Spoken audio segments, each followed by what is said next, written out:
It took a while to get to that point where enough was enough. What happened, I came home one night from work spraying for cockroaches. And long story short, I turned on the Discovery Channel. I saw some guys going through Navy SEAL training. And they were going through Hell Week and they were getting their ass just beat. You know, in and out of the water, guys ringing the bell. They were just suffering. And I was weighing like 297 pounds. And I had to make a change in my life. I wasn't going anywhere, and I was exactly what everybody said I was gonna be, which was nothing. I came from a horrible background. I got called nigger every day of my life growing up, living in a small town. The Klan headquarters at that time was about 20 minutes from where I lived. One of the high ups in the KKK, son, sat behind me in 2 classes, so he called me nigger all the time. Got my first car, they spray painted nigger, we're gonna kill you on it. So I was just an insecure, scared kid. And the only way I could find myself was through putting myself through the worst thing possible. One time this person drew a picture of me and said, we're gonna kill you nigger on my Spanish notebook. And I took it to my principal. And my principal said, they spelled nigger Niger. That was the best advice he can give me. So long story short, what I realized was no one was here to help me. And the feeling I had every morning, I started shaving my head when I was 16 years old. And the feeling I had every morning, I looked in the mirror, was horrible. And I didn't want to feel like that anymore. And how I felt was a kid going nowhere, a kid that was scared. And most kids will accept that and look for help. But the best thing that happened to me, no one helped me. No one felt sorry for me. I had to figure out I wasn't gonna be a punk kid all my life. So the only way I could turn it around was to suffer. I had to build calluses in my brain the same way I built calluses on my hands. So I broke the Guinness Book of World Records for pull-ups a long time ago, but I failed at it twice. And I did 67,000 pull-ups in trying to break this record. So to do 4,030 pull-ups, I had to do 67,000 for training for that. Wow. And so what I realized is for me to become the man I wanted to become, I saw myself as the weakest person God ever created.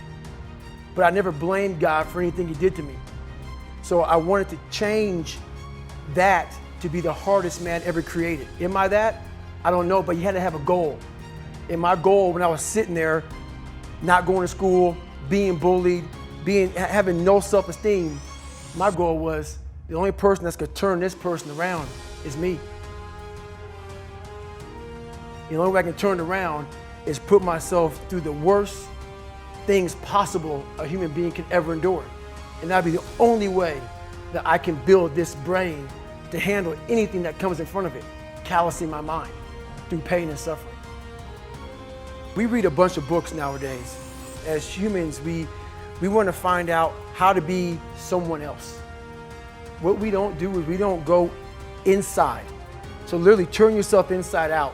Read the book that says, like we're writing a book every day of our lives, but we never read that book. You have to look inside of yourself to see what you really want. What are you passionate about? We use these words and these little phrases of only the strong survive and all this other crap. They're all just fucking words. I get so tired of hearing people just talking. Like right now, someone may think Goggins is just talking. You don't know me. So when I speak from passion, I speak from experience, I speak from suffering. The only way I believe, and this is my experience in life, the only way you're ever going to get to the other side of this journey is you have got to suffer to grow. To grow, you must suffer. And some people will get it and some people won't. But they have to see what their journey is to start their journey. Several people live to be 100 years old.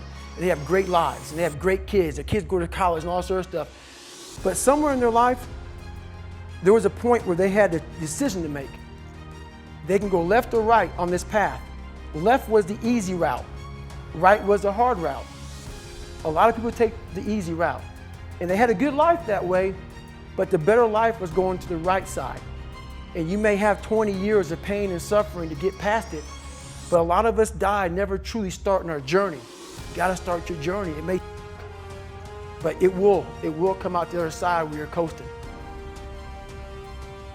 I hated jumping out of airplanes. I hated shooting guns. I hated the job as a Navy SEAL, but I did it because I wanted to change myself. No matter what avenue I choose, I want to be the very best. And the very best may not be I'm number one. The very best is that I leave everything inside of me out there. When I was out, I had time to reflect on all I had accomplished. And that was the first time in my life where I sat back and said, wow. Because only I may be telling you some of the story, I know the exact truth of how brutal my life was and how I shouldn't be on this show today, and how the mind and how beautiful it is. So what brings me joy and happiness is knowing how beautiful the mind is. And I'm one of the few people that didn't read about it, didn't experience it through some drug. I got to experience the beauty of true willpower.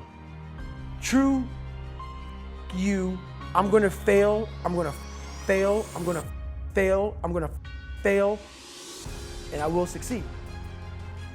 Just me talking about that gives me a feeling I know what I did. And I don't need to travel somewhere or to have this or have that. I have it all here in my mind. The beauty is remembering this young, dumb, what people call nigger, is now where I'm at today.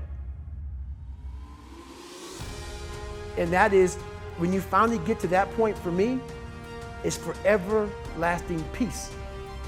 I could die right now on this show and I'll be happy, man. So that's my happiness, is my reflection on the suffering of my journey, knowing I never quit, nor was I guided by anybody on this earth.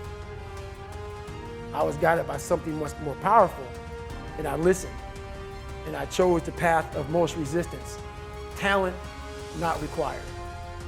I don't judge people, I don't criticize you. You want to be a douchebag and be an ass and not love this country, do whatever you want to do? I don't care, man.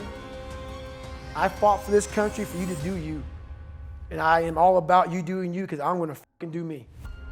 And I'm going to do me until I'm dead. I can help people that believe that they're much less than what they truly are. Help them find greatness in themselves. And greatness isn't running 200 miles at a time or doing 4,000 pull-ups or being a SEAL. Greatness is whatever the hell you dreamed of in your own mind. You gotta first see it. You gotta first create this vision in your mind. And then that's when I come into play. Once you create this vision in your mind, it's how am I gonna get there now? And that's when I come into play. But first you gotta create your own vision. And then it's not external. It's the vision created is inside of you. So until you create that, I'm nobody to you.